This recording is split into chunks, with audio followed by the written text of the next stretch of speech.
Hey guys, Anish Majumdar here, career coach to the fiercely ambitious, and I wanted to talk about employer creep. And I want to explain what that is. First of all, it's not the pervy person you might have at your organization. I should probably clarify that. What I mean by employer creep is a culture that is changing. You see, a big mistake we make with companies is exactly the same mistake we make with normal people, with other people, which is our first impression of someone stays static in our minds. And unless we are absolutely slapped in the face with information that opposes that, we're going to think of that person or, as always that. In other words, in college, Jim was like the stoner, the layabout, and now he's in his 30s and you haven't seen him, you start dealing with him that way, and only belatedly do you realize, no, his life's in a totally different place, he's a different person. Same thing can happen with companies. And this is what you need to watch out for, is that some companies, when you sign an employment agreement with them, when you come on board, they're in one place.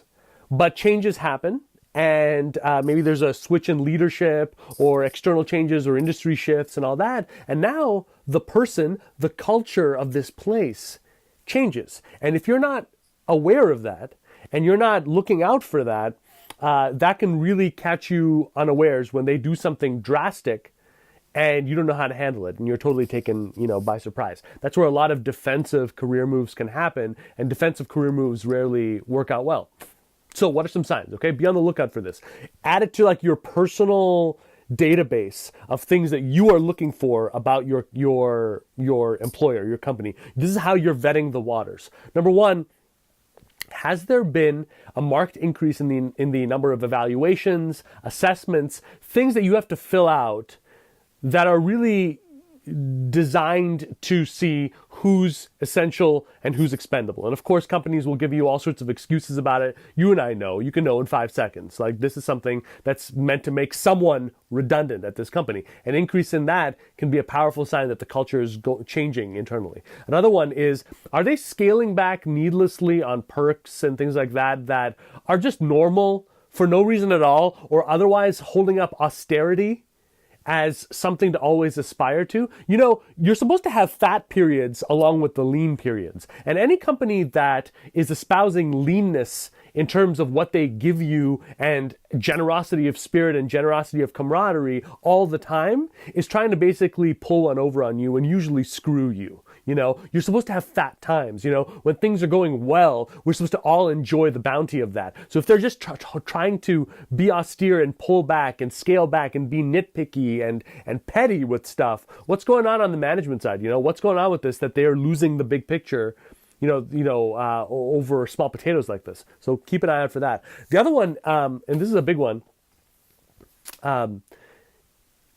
when a company no longer bothers to give you the context behind what you do, like they don't care enough to fill you in on why the work you're doing is important on some level, they just expect you to be an automaton who executes, that is a serious problem. That something has gotten rotten in the state of Denmark, that's a bad one. And then finally, and this is kind of closely matched to this lack of priorities, lack of direction, lack of transparency, is, are you noticing a distinct inner circle now? Like, everyone knows at the company that these people who are on the in have the favor of the CEO, and everyone else is on the outs. Has there been an increase in that and that kind of like siloed activity? That's another warning sign. So be wary about these things, because these can very well mean signs of real employer creep, where things are changing inside there and you want to get the jump on that. And if more than one of these things start happening and things start snowballing, it's time to get super serious about building some new relationships and getting out of there, frankly. If an employer is crossing the line in terms of taking things away from you, in making you feel, valueless, in stripping away perks and things like that for no reason, like just because we got to be austere for austerity's sake, or otherwise just not even caring enough to letting you in on the context of why you're doing the work that you're doing, that's so critical to having a real culture there. these are all signs of an internal culture shift. And it's better to get the jump on that and jump ship for something better for yourself than it is to be caught unawares or to ignore these warning signs. Have a wonderful rest of the day, guys. I will be back soon with some other helpful tips. Let me know what's been working for you. Would love to hear from you. And I will talk to you guys soon. Thank you. Have a wonderful day. Bye-bye.